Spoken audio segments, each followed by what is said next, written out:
Friends, usually हम किसी technical indicator जैसे कि मूविंग एवरेज, आरएसआई, वीवेप आदि की हेल्प से पोटेंशियल ट्रेड्स फाइंड आउट करते हैं, पर बिग प्लेयर्स इन सब के बारे में ऑलरेडी जानते हैं और वे इतनी बड़ी बड़ी क्वांटिटी में ऑर्डर प्लेस करते हैं कि इन सभी प्रकार के लैगिंग इंडिकेटर्स में वे फेक सिग्नल्स जनरेट करके हमारा एसएल हंट करते हैं और अपने लिए सप्लाई एंड डिमांड क्रिएट कर लेते हैं। बिग प्लेयर्स बड़ी क्वांटिटी में ट्रेड करते हैं और अपना प्रॉफिट के लिए वे चाहते हैं कि रिटेल ट्रेडर्स को उनकी एंट्री का पता ना चल पाए, जिससे वे रिटेल ट्रेडर्स को ट्रैप करके अपना प्रॉफिट कर ले। इसीलिए बिग प्लेयर्स के सामने यदि हम जैसे छोटे ट्रेडर्स को प्रॉफिट करना है तो किसी भी इंडिकेटर से ज्यादा जरूरी है कि हम यह पता करें कि ये बिग प्लेयर्स किस जगह पे अपने ऑर्डर्स प्लेस करते हैं और किस साइड के ऑर्डर्स प्लेस करते हैं, जिससे हम भी उनके साथ चलकर उनके ट्रैप में फंसे बिना प्रॉफिट कर सके।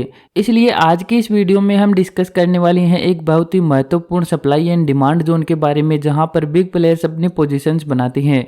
इसे हम ऑर्डर ब्लॉक कहते हैं। इस वीडियो में हम ऑर्डर ब्लॉक के कॉन्सेप्ट्स एंड रूल के बारे में पूरा डिटेल में डिस्कस करेंगे, तो इस वीडियो को पूरा एंड तक देखना और इस कॉन्सेप्ट से रिलेटेड और भी एडवांस वीडियोज हम अपलोड करते रहेंगे। तो ट्रेडिंग माइंड्स चैनल को आप सब्सक्राइब भी जरूर करें। सबसे पहले समझते हैं कि यह ऑर्डर ब्लॉक होता क्या है। Friends, order block one of the most important supply and demand zone होते हैं, जहां पर बिग प्लेयर्स अपने ऑर्डर्स हाई क्वांटिटी में प्लेस करते हैं और जैसे ही मार्केट उस जोन पर पहुंचता है तो ये ऑर्डर्स एग्जीक्यूट होने की वजह से रिवर्स डायरेक्शन में मार्केट एक शार्प मूव देता है।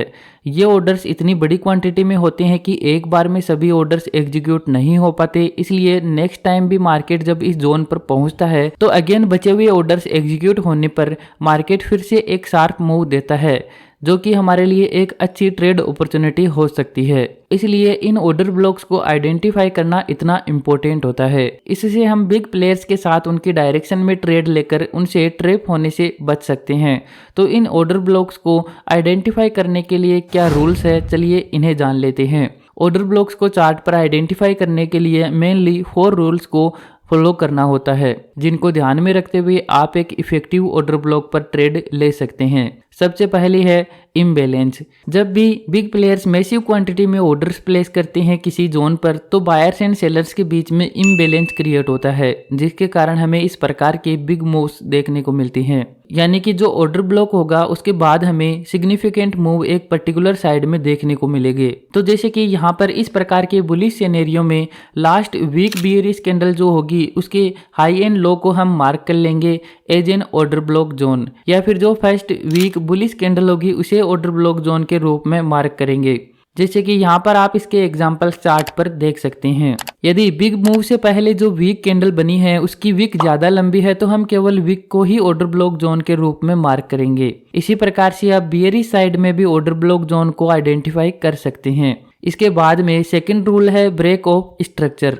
इसका अर्थ है कि जिस जोन को आप आइडेंटिफाई कर रहे हैं उसने अपने प्रीवियस स्ट्रक्चर को ब्रेक करना चाहिए। यानी अगर डाउन ट्रेंड में है तो लोअर लो लोअर हाई बनाते हुए प्रीवियस स्ट्रक्चर को ब्रेक करना चाहिए, और अप ट्रेंड में है तो हायर हाई हायर लो बनाते हुए स्ट्रक्चर को ब्रेक करना चाहिए। मार्केट स्ट्रक्चर के बारे में कुछ एडवांस कॉन्सेप्ट्स को हम आगे आने वाली वीडियोज में भी डिस्कस करेंगे, तो इस चैनल को आप सब्सक्राइब जरूर करें।